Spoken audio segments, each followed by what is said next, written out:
Welcome back, beer tubers. Ryan here with another episode of San Diego Beer Vlog. Thanks for joining me once again. Gonna take a look at another beer that Chad sent me from New York, and this is Ithaca Beer Company's Flower Power. I've heard a lot of good things about this beer.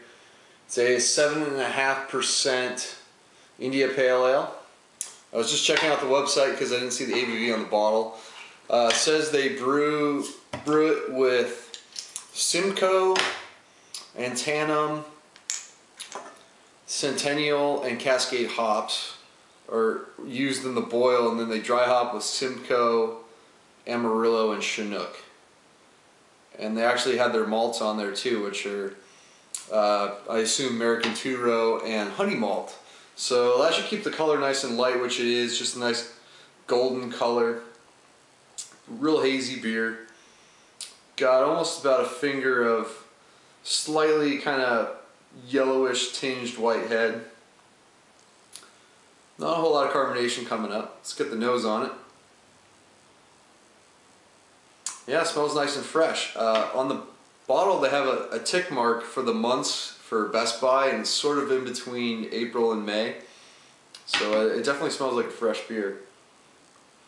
Yeah, it does have a good floral aroma to it, but there's plenty of citrus in there. Definitely like an herbal character in there. Bitter grapefruit.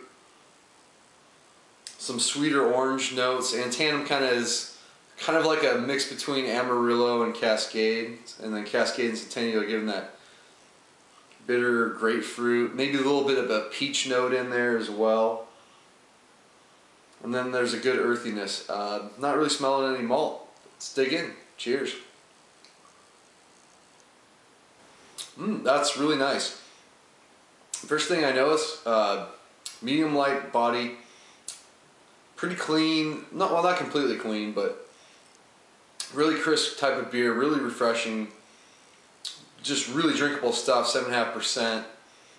Pretty dangerous at that level. It's sort of creeping up to sort of, getting into Imperial IPA range. And I can see why this is one of the more popular East Coast beers. It does remind me of a lot of West Coast IPAs for sure. Up front you get attacked with that bitterness. Sort of has that grapefruit peel kind of rind character to it. Definitely on the citrusy side.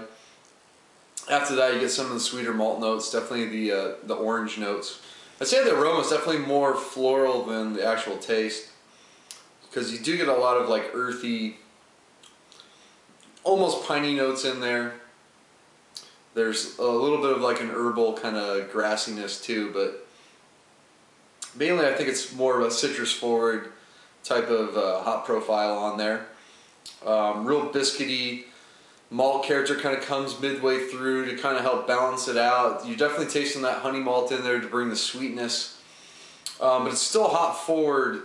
Not like a typical completely balanced East Coast IPA, at least some of the other examples I've had. And yeah, you do get a little bit of a lingering hop bitterness on your tongue as well, and it dries out real nicely. So I mean, it's a really well done beer.